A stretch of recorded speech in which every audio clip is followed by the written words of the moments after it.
O chão frio do porão, úmido e com cheiro a mofo, era um lembrete cruel de quão depressa minha vida tinha virado do avesso.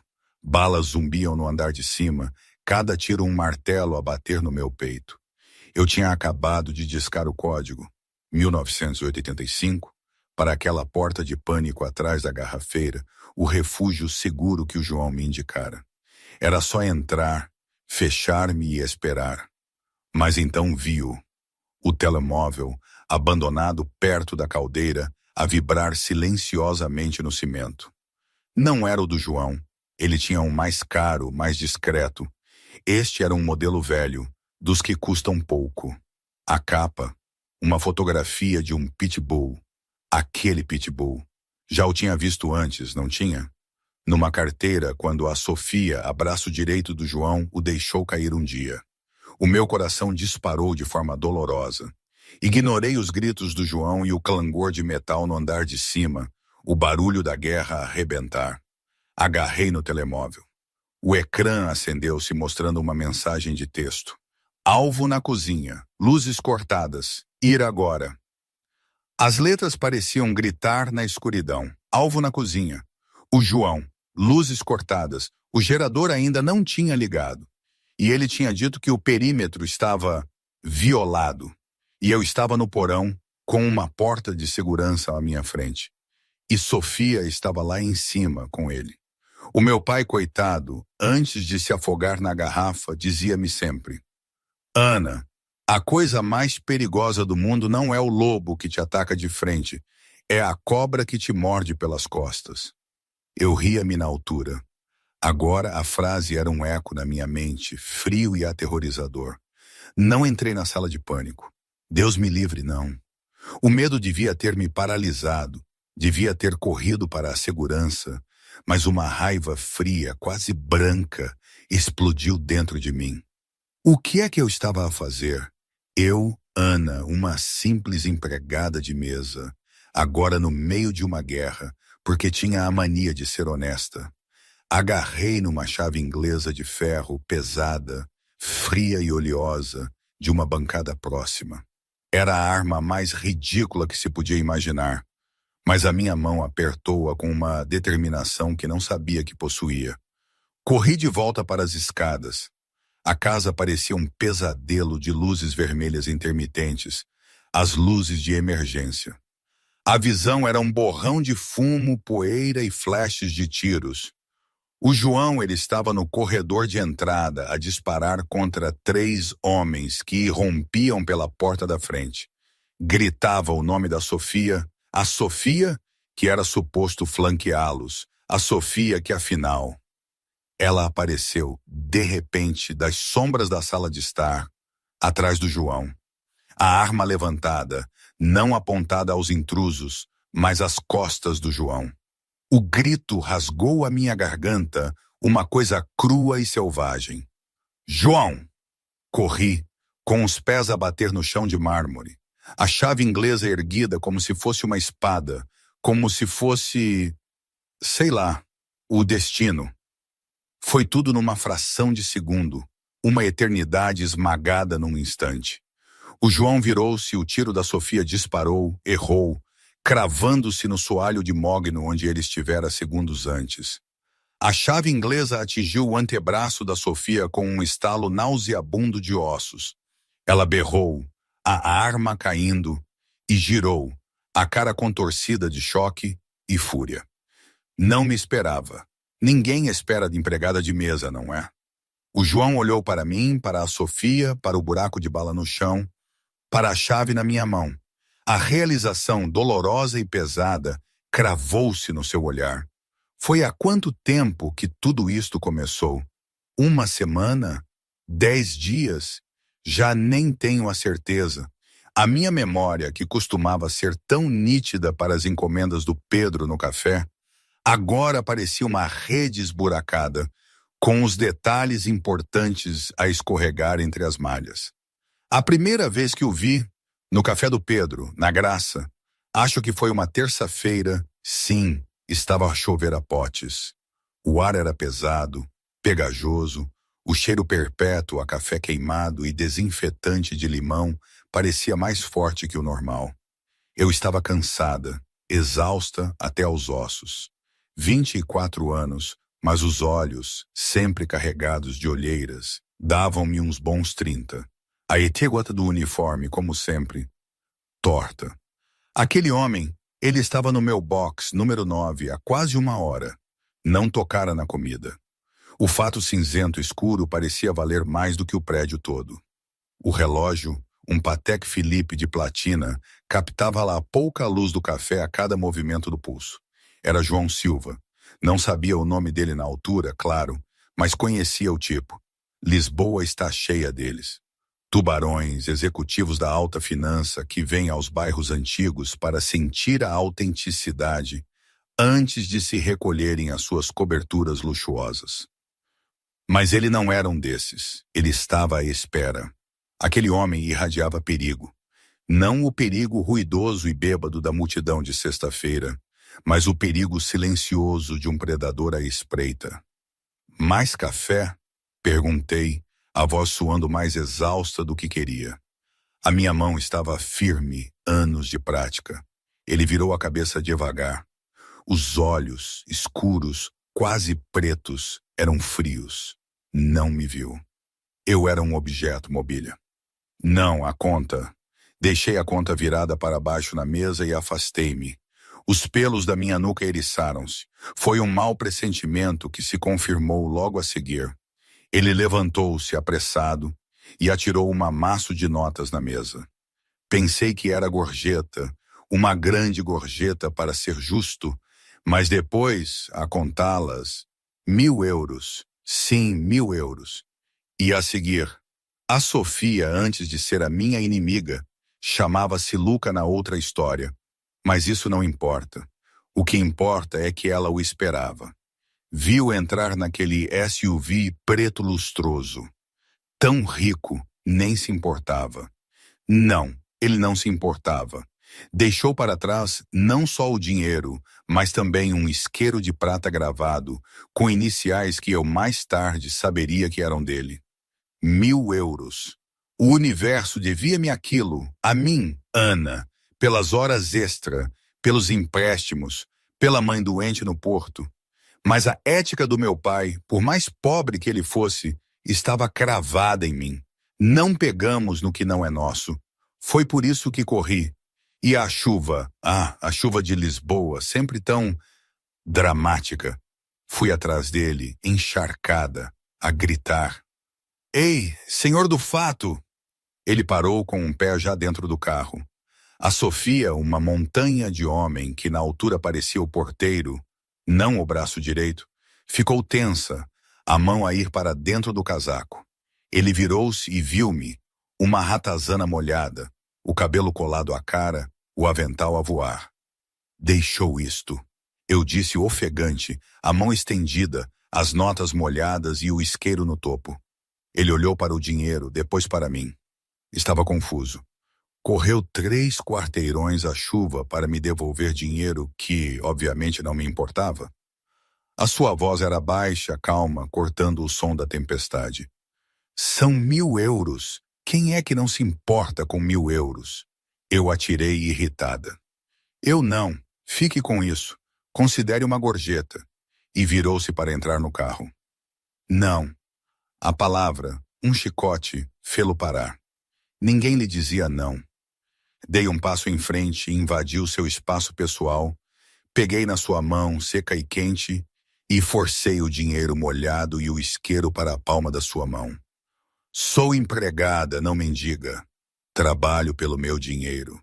Se ficar com isto, sou uma ladra. Se me der como gorjeta, porque tem pena, sou um caso de caridade. Não sou nenhuma das duas coisas.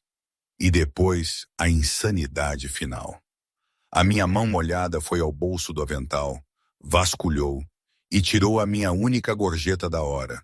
5 euros amarrotados. Bati com eles no topo da pilha de notas de 100. O João piscou os olhos. O que é isto? Parecia miserável lá dentro. Eu disse, olhos nos olhos. Tenho um fato de 1.000 euros e um relógio de 10.000, mas estava ali a olhar para a chuva como se tivesse perdido o seu melhor amigo. Então, aqui, e apontei para os 5 euros. Compre uma noite melhor. Precisa mais do que eu. Silêncio. Absurdo.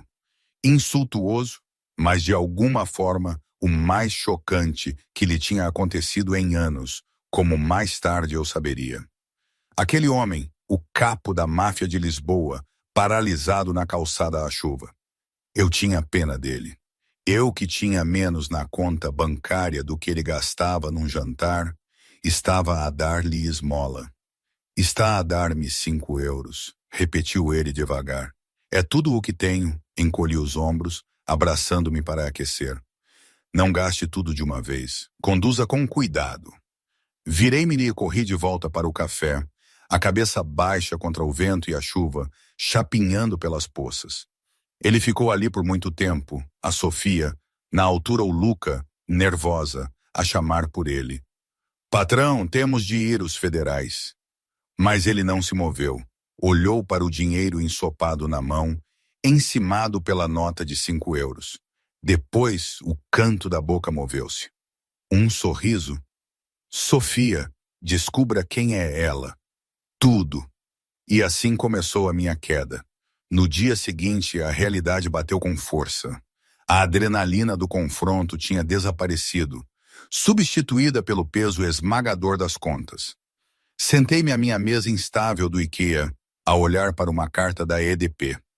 O elevador do meu prédio, no bairro Alto, não funcionava desde os anos 90. Estúpida, murmurei, a cara enterrada nas mãos. Tão estúpida, Ana. Podias ter pago a eletricidade. Podias ter arranjado o carro. Mas eu sabia que não podia ter ficado com o dinheiro. O meu pai tinha me ensinado isso. E depois fui para o meu segundo trabalho, na padaria O Pão da Avó. No meio da história, quando tudo parecia de pernas para o ar, e eu estava fechada naquela mansão, sem saber se a minha vida ia durar mais 1 hora, uma pergunta assaltava minha mente repetidamente. É estranho, não é? A gente, na vida, acha que sabe o que é certo e errado, o que é seguro e perigoso. Mas, de repente, tudo se dissolve. Lembro-me de pensar, tipo, o que é que a minha avó diria disto? Ela, que só conhecia a vida na aldeia, com as suas rotinas e o seu pão de trigo. Essa história, este universo de segredos, lealdades e balas perdidas. É como se eu tivesse sido atirada para um filme, mas um filme sem guião, sem final feliz garantido. Eu era só a miúda do café. E agora?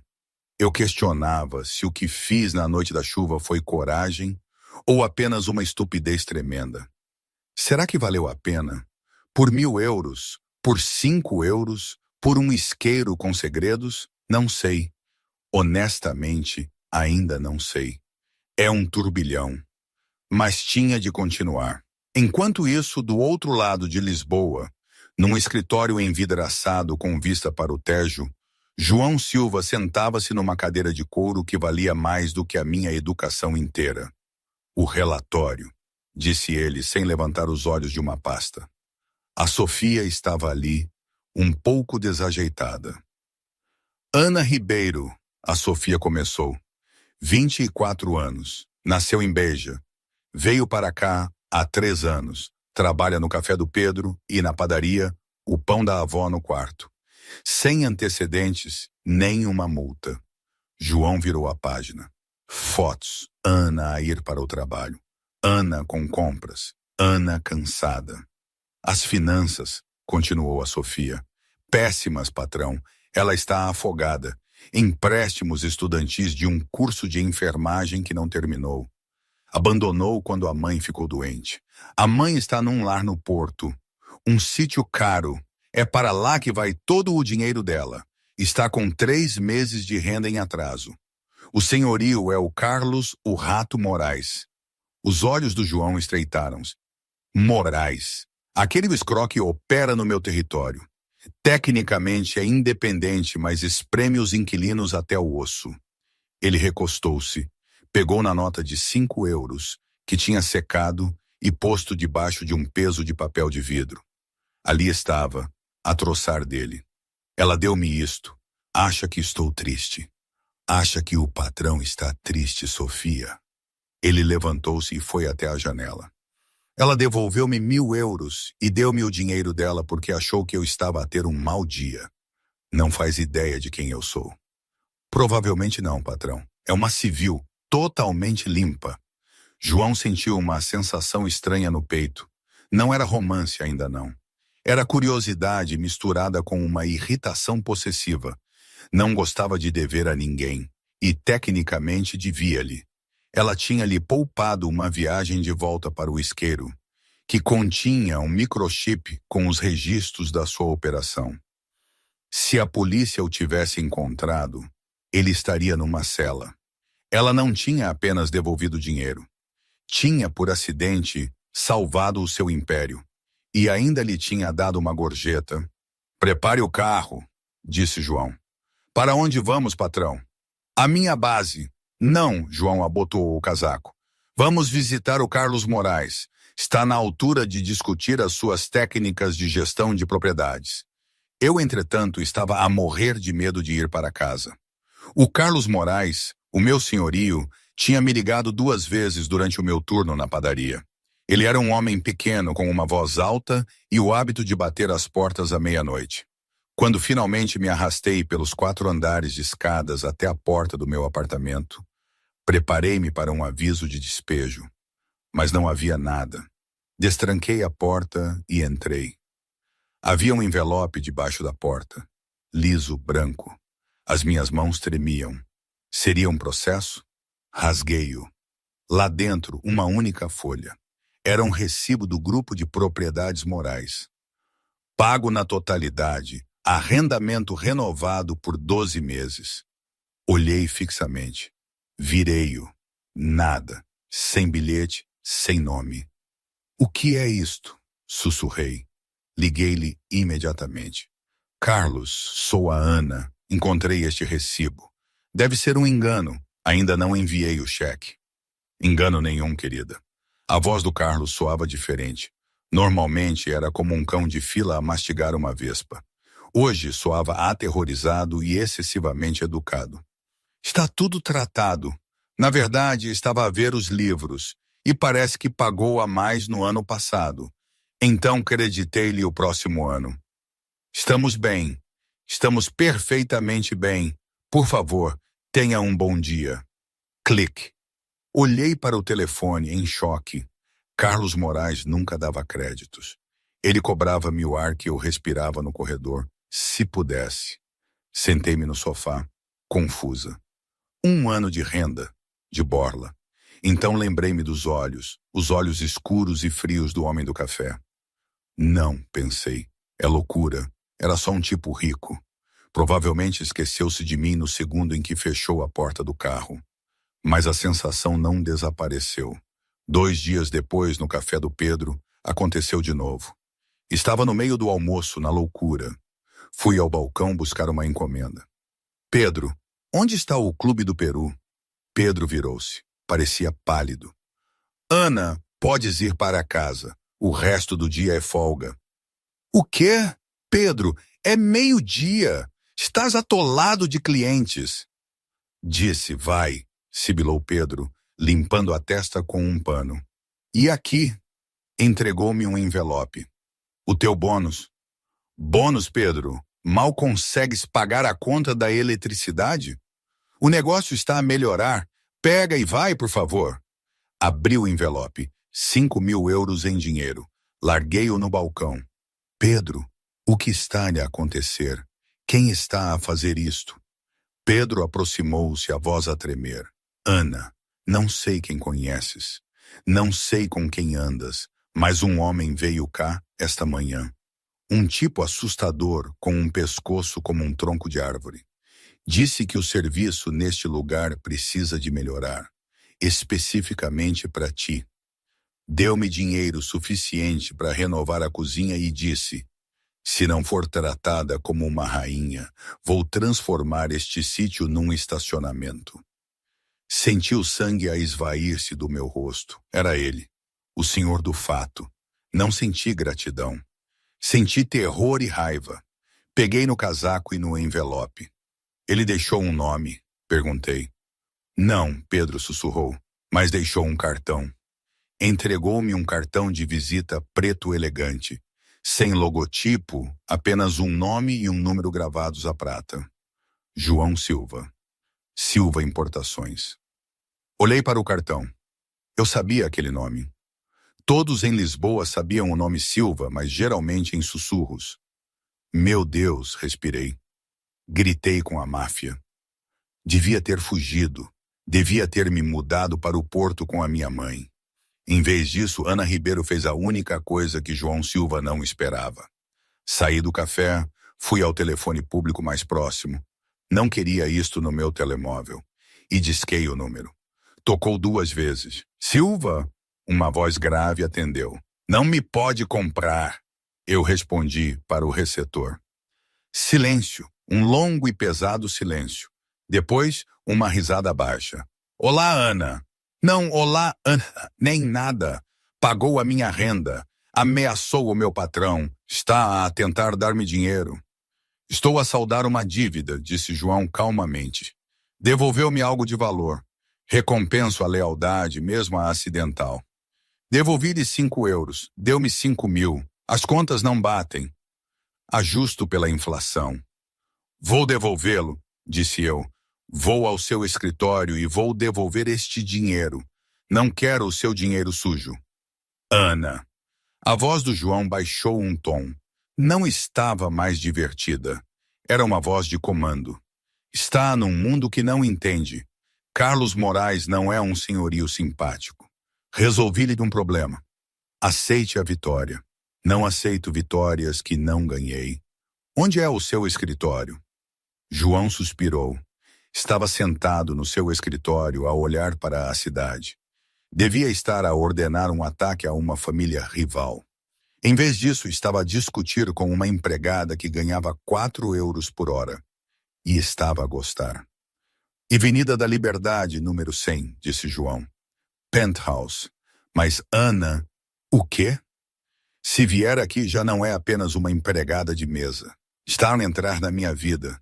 E a minha vida não tem porta de saída. Não tenho medo de si, João. Devia ter. Desliguei. Olhei para o telefone. A minha mão tremia violentamente. Estava com medo. Estava aterrorizada. Mas também estava orgulhosa. Chamei um táxi. Avenida da Liberdade, número 100. O lobby da Avenida da Liberdade era uma catedral de vidro e aço, projetada para fazer qualquer um que entrasse se sentir insignificante. E funcionava. Eu, Ana Ribeiro, estava no centro do chão de mármore polido, apertando a minha mala como um escudo.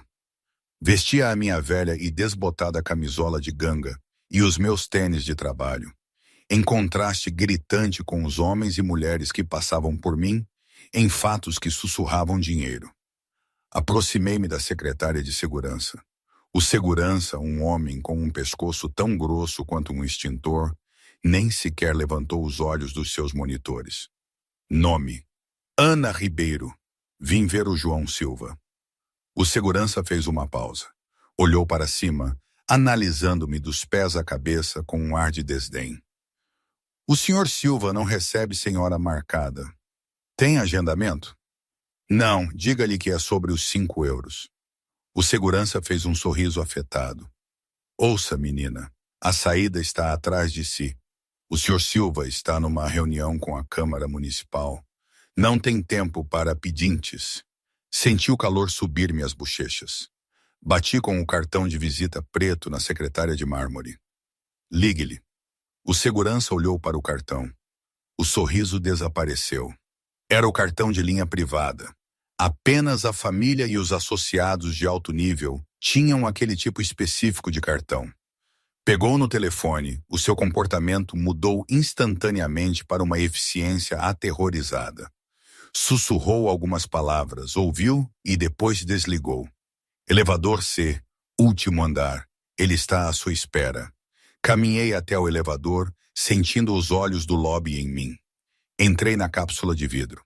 Enquanto subia, Lisboa encolhia sob mim. Os carros tornaram-se brinquedos. As pessoas, formigas. Era assim que João Silva via o mundo. Percebi. Pequeno, manejável, esmagável. As portas abriram-se com um suave tinido. Entrei numa área de recepção que mais parecia um museu. Arte moderna pendurada nas paredes. Uma recepcionista com o cabelo perfeito gesticulou para umas portas duplas de mogno. Pode entrar, senhora Ribeiro. Empurrei as portas. O escritório era vasto. Uma parede de janelas dava para o rio Tejo. No centro da sala, atrás de uma secretária do tamanho de um carro pequeno, estava João. Não usava casaco. As mangas estavam arregaçadas até os cotovelos, revelando antebraços musculados e tatuados. Tatuagens que pareciam coordenadas e escrita antiga. Estava a assinar papéis. Veio mesmo, disse João sem levantar os olhos. Disse que vinha. Atravessei a sala. Meti a mão na mala, tirei o envelope com os 5.000 euros e bati com ele na secretária. Caiu com um baque pesado em cima dos seus papéis. Aqui está, tudo. Não quero! João finalmente levantou os olhos. Os seus olhos eram poços escuros e legíveis. Pousou a caneta lenta e deliberadamente. Percebe que acabou de interromper uma negociação por uma rota de transporte no valor de 40 milhões de euros? Não me interessa se estava a negociar a paz mundial. Não é meu dono. João levantou-se. Contornou a secretária. Era mais alto do que parecia no café.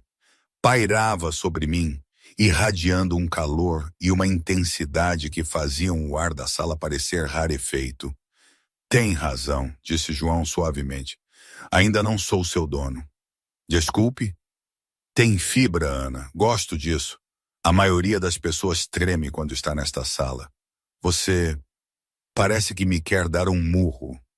Estou a considerar a ideia. João riu, um som grave. Recostou-se na secretária, cruzando os braços. Por que é que devolveu o dinheiro, Ana? A sério, precisa dele. Sei das contas médicas da sua mãe. Sei do arranjo do carro. Sei que come noodles instantâneos 6 noites por semana. Porque... A minha voz falhou um pouco, mas mantive o seu olhar. Se eu ficar com o seu dinheiro, aceito as suas regras. Conheço tipos como o senhor. Acha que tudo é uma transação. Acha que pode comprar a gratidão. Mas a minha dignidade não está à venda, senhor Silva. Nem por 5.000, nem por 5 milhões. João olhou para mim. Pela primeira vez em anos, sentiu algo parecido com admiração. Estava rodeado de bajuladores e sim, senhores. Até os seus inimigos eram previsíveis. Mas esta rapariga, ela era uma variável que ele não conseguia calcular. Não foi caridade, disse João calmamente. Tirou o isqueiro zipo de prata do bolso. Abriu e fechou a tampa com um tilintar metálico. Devolveu isto. É um isqueiro. Vale talvez 50 euros. O isqueiro é apenas um invólucro, disse João. Lançou-mo. Apanhei-o confusa. Dentro da câmara do isqueiro há um cartão micro SD. Contém o livro razão de toda a minha operação no centro. Nomes, contas, rotas. Se o CEF o tivesse encontrado na rua, ou se um rival o tivesse apanhado, eu estaria na prisão ou morto. Olhei para o isqueiro na minha mão. Parecia mais pesado agora. Não lhe dei 5.000 euros porque é pobre. João continuou, aproximando-se, invadindo o meu espaço pessoal, até que pude sentir o cheiro a sândalo e tabaco dele. Dei-lhe-o porque salvou a minha vida. E no meu mundo, uma dívida de vida é uma coisa pesada de carregar. Engoli em seco. Eu não sabia. A ignorância não muda o resultado. Salvou o diabo, Ana. E o diabo paga as suas dívidas. Estendeu a mão pairando perto do meu rosto. Por um segundo, pensei que me ia tocar na bochecha. O ar crepitava entre nós, denso com uma tensão súbita e confusa. O meu coração batia contra as costelas. Devia afastar-me, devia fugir. Mas estava paralisada, presa na gravidade dele. De repente, o intercomunicador na sua secretária zumbiu. Um som áspero e discordante. Patrão, a voz da Sofia, urgente e tensa. Código preto. Temos movimento no lobby. A expressão do João mudou instantaneamente. A curiosidade desapareceu, substituída por uma máscara letal de comando. Agarrou o telefone. Relatório! Os homens do Miguel Lobo viram a rapariga entrar. Sabem que ela está consigo. Estão a montar um perímetro. Acham que ela é uma mensageira. João praguejou em italiano. Bateu com o telefone e olhou para mim. A doçura tinha desaparecido. Não podia ter enviado o cheque pelo correio, podia? Rosnou ele. O quê? Que está a acontecer? Recuei alarmada pela mudança na sua energia. João pegou no casaco do fato na cadeira e vestiu-o num movimento fluido. Abriu uma gaveta e tirou uma pistola preta mate, verificando a câmara antes de a colocar no coldre nas costas. Os meus olhos arregalaram-se. É uma arma? Ana, ouça-me com muita atenção, disse João, aproximando-se de mim e segurando os meus ombros. O seu aperto era de ferro. Acabou de entrar na sede da família Silva no meio de uma guerra fria. Os meus rivais viram-na entrar. Não sabem que é uma empregada de mesa a devolver uma gorjeta. Acham que é uma mula a transportar o livro Razão. O isqueiro. Exato. Se sair pela porta da frente agora, não chega à esquina. E então? Estou presa. Não, disse João, os olhos fixos nos meus. Está comigo. E não deixo que as pessoas toquem no que é meu. Agarrou a minha mão. Corra! Os 10 minutos seguintes foram um borrão de terror e eficiência. João não pegou no elevador principal. Guiou-me por um painel escondido na parede que dava para uma escadaria de serviço. Descemos 2 lances. Depois saímos para um parque de estacionamento que cheirava a gasolina e cimento úmido. A Sofia estava lá. O motor do SUV preto blindado já a funcionar. Entre, João ordenou, empurrando-me para o banco de trás. Deslizou para o meu lado e Sofia arrancou da garagem antes que a porta estivesse completamente aberta. Para onde vamos? Perguntei.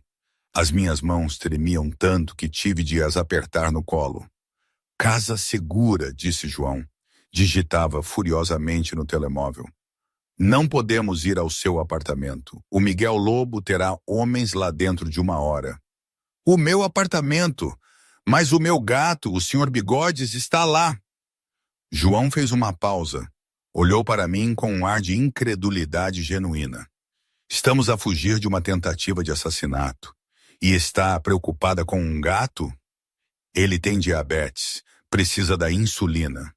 João fechou os olhos por um breve segundo, parecendo rezar por paciência. Sofia. Sim, patrão. Envie uma equipa ao apartamento da Ana. Protejam o perímetro. Resgatem o Sr. Bigodes. O gato, patrão? Tragam o maldito gato, Sofia. Sim, patrão. Recostei-me no banco de couro. Obrigada. João olhou para mim. Eu estava aterrorizada. Sim, o meu rosto estava pálido, a minha respiração ofegante, mas não estava histérica. Estava a aguentar-me. A maioria dos civis estaria a gritar a esta hora. Ana Ribeiro era feita de uma fibra mais forte do que ele tinha percebido. Por que é que estão a fazer isto? Sussurrei, olhando pela janela fumada, enquanto a cidade passava em borrão. Porque querem o território, disse João simplesmente. Miguel Lobo é um açougueiro, quer as rotas de transporte. Acha que tem os códigos de acesso. Até que eu possa provar que não é ninguém, é um alvo. Não sou ninguém, retruquei suavemente. João olhou para o meu perfil. Não, não é. Conduziram durante 40 minutos, deixando os limites da cidade e rumando as densas colinas arborizadas da Serra da Rábida. Pararam numa propriedade vedada que parecia mais uma fortaleza do que uma casa. Muros altos, câmaras por todo o lado e guardas a patrulhar o terreno com espingardas. Bem-vinda ao purgatório, murmurou João. Lá dentro a casa era fria. Bonita, mas fria. Chão de mármore, tetos altos, mobília mínima. Parecia um hotel onde ninguém ficava. Pode ficar com o quarto de hóspedes lá em cima, disse João, atirando as chaves para uma mesa. Não se aproxime das janelas, não use o telemóvel. Está rastreado. Eu arranjo-lhe um burner. Eu estava no meio da vasta sala de estar. Quanto tempo até resolver o problema do Miguel Lobo? Um dia? Talvez uma semana? Uma semana? Eu tenho um emprego, João. Se não aparecer, o Pedro despede-me. E a padaria? João virou-se para mim, a sua paciência a esgotar-se. Ana quase levou uma bala na cabeça esta noite. Acha que o Pedro se importa com o seu turno agora? Eu compro o café. Eu compro a padaria. Eu compro a rua inteira, se for preciso, para fazer entender que a sua vida antiga está em pausa. Acha que o dinheiro resolve tudo? Gritei de volta. Acha que por poder comprar coisas pode controlar as pessoas? Mas não pode comprar a normalidade. Não pode comprar a segurança. Arrastou-me para isto. Tentei fazê-la ir embora. Rugiu João, aproximando-se, a sua voz ecoando no teto abobadado. Disse-lhe para ficar com o dinheiro e ir embora. Mas não, tinha de ser justa. Tinha de ser a heroína que devolve o dinheiro. Este é o preço do seu orgulho, Ana. Ficamos ali, peitos ofegantes, a centímetros um do outro. A raiva era elétrica, era crua, e por baixo algo mais estava a arder. João olhou para mim. O meu cabelo estava despenteado. Os meus olhos ardiam de fúria, e eu parecia mais viva do que qualquer pessoa que ele tivesse conhecido em anos. Odiava o facto de a querer. Odiava o facto de estar preocupado com ela. Vou mantê-la segura, disse João, a sua voz baixando para um sussurro perigoso. Mesmo que tenha de a trancar nesta casa. Não sou sua prisioneira, desafiei-o. Não, é minha responsabilidade. Virou-se e foi para o seu escritório, batendo a porta atrás de si. 2 dias se passaram. A tensão na casa era tão densa que se podia cortar. João passava a maior parte do tempo no seu escritório, a gritar ao telefone em línguas que eu não entendia. Eu andava pela casa, lia livros da biblioteca e preocupava-me com a minha mãe. Na 3ª noite, uma tempestade desabou. Trovões abalaram as fundações da casa. A eletricidade falhou e morreu. A casa mergulhou na escuridão. Eu estava na cozinha a fazer chá. Paralisei. Olá? Fique onde está. A voz do João veio da porta. Um feixe de luz cortou a escuridão. Uma lanterna tática. Ele aproximou-se de mim. O gerador liga dentro de 1 minuto. Está bem? Odeio tempestades, admiti, apertando mais o meu casaco. João pousou a lanterna no balcão, projetando longas sombras pela sala. A tempestade não a pode magoar aqui dentro. Não é da tempestade lá fora que estou preocupada. Olhei para ele. João suspirou. Parecia cansado. A arrogância despojada pela exaustão. Recostou-se no balcão ao meu lado. Sinto muito, disse ele. Pisguei os olhos. O quê? Sinto muito por a ter arrastado para isto. Tinha razão. Não pediu nada disto. Era a primeira vez que ele se desculpava. Desarmou-me completamente.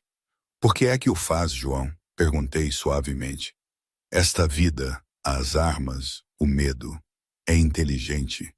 Podia dirigir uma empresa da Fortune 500. Por que isto? João olhou para o feixe da lanterna. O meu pai construiu este império. Morreu quando eu tinha 22, baleado numa barbearia. A minha mãe, ela não aguentou a vida. Partiu quando eu era criança. Se eu me fosse embora, tudo o que o meu pai construiu seria desfeito por homens como o Miguel Lobo. A cidade sangraria. Eu mantenho a ordem. É um trabalho sujo, mas alguém tem de segurar a trela. Parece solitário, eu disse. João virou a cabeça para me olhar. Era. A palavra pairou no ar. Era. Ele aproximou-se.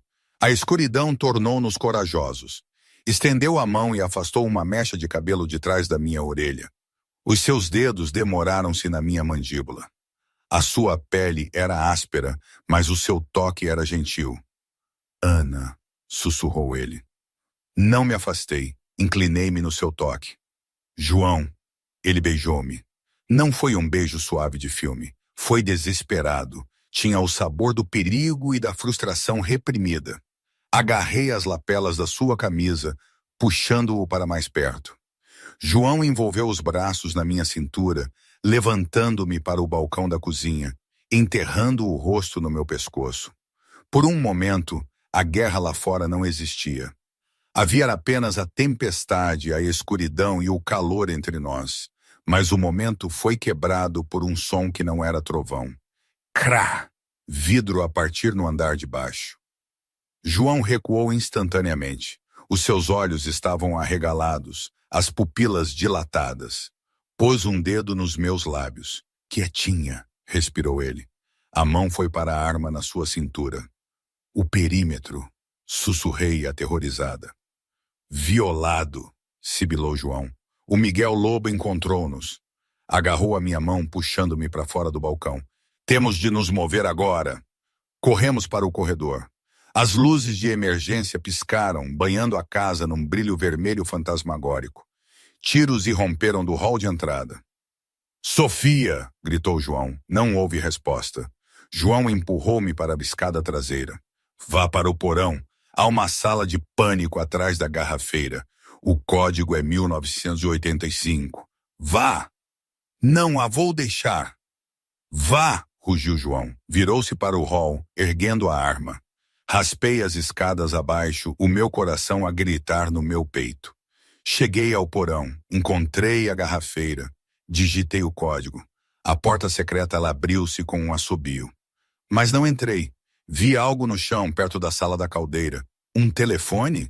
Não era o do João. Era um telefone burner, barato. Estava a vibrar.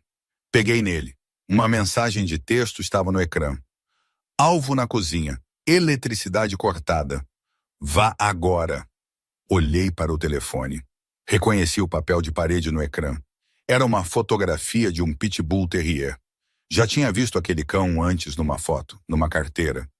A carteira da Sofia. Não era o Carlos o rato. Não era uma fuga aleatória. Era a Sofia. A mão direita do João, a sua soldada mais leal. Sofia tinha os vendido. E a Sofia estava lá em cima, atrás do João neste momento. E assim cheguei ao que vos contei. Naquele corredor, a escuridão, as luzes vermelhas. A chave inglesa, fria na minha mão. Atingi a Sofia, gritei. O tiro dela errou. Depois, foi um inferno de tiros e gritos. Ponha a faca no chão, Sofia, disse João, a voz terrivelmente calma. Vai-se embora, deixo-a fugir. Tem 10 minutos antes que eu envie os lobos. Mentiroso! Cuspiu Sofia, o suor escorrendo-lhe pela cara. Não deixe as pessoas fugirem, patrão. Enterra-as. O Miguel Lobo prometeu-me o lado norte. Prometeu-me respeito. Estive a limpar as suas messes por 10 anos, João. 10 anos. E ainda sou só o cão à porta. Era meu irmão, disse João suavemente. Eu era seu empregado, gritou Sofia. Pressionou a faca mais forte. Uma única gota de sangue vermelho escorreu na minha pele branca. Aquela gota de sangue selou o destino da Sofia. Os olhos do João mudaram. Não olhou para a Sofia. Olhou para mim. Fixou os olhos nos meus, comunicando uma mensagem silenciosa e frenética. Confia em mim. Eu vi a mudança. Vi o aperto microscópico no seu dedo no gatilho. Não esperei para ser salva. Lembrei-me das raivas bêbadas do meu pai. Lembrei-me de como lutar sujo. Bati com o meu calcanhar com força no peito do pé da Sofia, imprimindo todo o meu peso nos pequenos ossos. Ao mesmo tempo, atirei a cabeça para trás, batendo com o crânio no nariz partido da Sofia. Não foi um movimento de artes marciais. Foi desajeitado, brutal e eficaz. Sofia uivou, o seu aperto afrouxou por uma fração de segundo. A faca vacilou. Bang! O som era ensurdecedor no corredor fechado. A cabeça da Sofia caiu para trás. Desabou no chão, a faca batendo inofensivamente. O silêncio voltou a inundar a casa, pesado e sufocante. As luzes de emergência vermelhas banharam a cena na cor da violência que acabara de ocorrer. João não olhou para o corpo. Atirou-se para mim. Agarrou o meu rosto nas mãos, os polegares limpando o rastro de sangue no meu pescoço. As suas mãos tremiam. O rei de Lisboa, o homem que nunca vacilava, estava lá a tremer. Cortou-a? Exigiu João, a voz rouca. Ana, olhe para mim. Cortou-a? Estou bem, gaguejei. Os meus ouvidos zumbiam. Olhei para a Sofia. O homem que nos levara em segurança para casa 2 dias antes tinha desaparecido. Ele ia matá-la. Ia, sussurrou João. Puxou-me para o seu peito, envolvendo os braços à minha volta tão apertados que quase doeu. Enterrou o rosto no meu cabelo. Não foi para a sala de pânico. Disse-lhe para ir. Vi o telefone, murmurei na sua camisa. Não o podia deixar. João afastou-se. Olhou para mim. Realmente olhou para mim. Vi a gordura nas minhas mãos, o terror nos meus olhos e a lealdade feroz e inflexível que ele não comprara, não coagira e certamente não merecia. Salvou-me, disse ele, suando como se não pudesse acreditar. Estamos quites. Consegui um sorriso fraco. João beijou a minha testa. Depois levantou-se, ajudando-me a pôr-me de pé. O soldado estava de volta. Vamos, disse ele, guiando-me para a saída traseira. Temos de ir. O Miguel Lobo terá uma segunda vaga a chegar. Para onde agora? Perguntei. João parou à porta. Olhou para a ruína da sua casa, o símbolo do seu poder agora em estilhaços. Os olhos do João eram de aço frio. Agora vamos para a guerra. E depois vamos jantar. 3 meses depois. O sininho na porta do café do Pedro tilintava. Era uma terça-feira a chover, exatamente como naquela noite fatídica. Mas o café estava diferente agora. As manchas de gordura tinham desaparecido. A placa de neon piscante fora substituída por um brilho quente e constante. As mesas eram de carvalho polido, e o cheiro a café queimado fora substituído pelo aroma de expresso fresco e pastelaria caseira. Eu, Ana Ribeiro, estava atrás do balcão. Ainda usava um avental, mas era de linho fresco e limpo. Já não olhava para o relógio. Olhava para o livro Razão. Ei, patroa, Pedro chamou da cozinha. Usava um casaco de chefe que lhe assentava bem. Inventário feito, subimos 30% este mês. Obrigada, Pedro. Pode ir, eu fecho. Sorri. Agora era a proprietária. A escritura do prédio estava num cofre no escritório de trás, juntamente com um curso de enfermagem que estava a terminar em part-time. O último cliente saiu. Limpei o balcão, um hábito que não conseguia quebrar. A porta abriu-se de novo. Uma rajada de vento e chuva entrou. Não levantei os olhos. Desculpe, estamos fechados. Para toda a gente? Uma voz grave perguntou. Fiz uma pausa. Levantei os olhos. João estava na porta. Também parecia diferente. As linhas de estresse à volta dos seus olhos tinham suavizado. Ainda era perigoso. Isso nunca mudaria. Mas o peso do mundo já não o esmagava. A organização de Miguel Lobo tinha sido desmantelada numa semana de ataques cirúrgicos que os jornais chamaram de ajuste de contas no submundo e a polícia chamou de milagre. João caminhou até a mesa 9, a mesma mesa. Sentou-se. Pousou um isqueiro zipo de prata na mesa. Aproximei-me com a cafeteira na mão. Parece que teve um dia longo. Negociações, João suspirou. Toda a gente quer um pedaço do bolo. É o negócio. Eu servi-lhe uma chávena. Por conta da casa. João olhou para mim. Meti a mão no bolso. Não tirou um maço de 100 euros. Tirou uma pequena caixa de veludo. Pousou-a na mesa. Fiquei imóvel. João, o que é isso? Estou a tentar saldar uma dívida, disse João, um brilho brincalhão nos seus olhos escuros.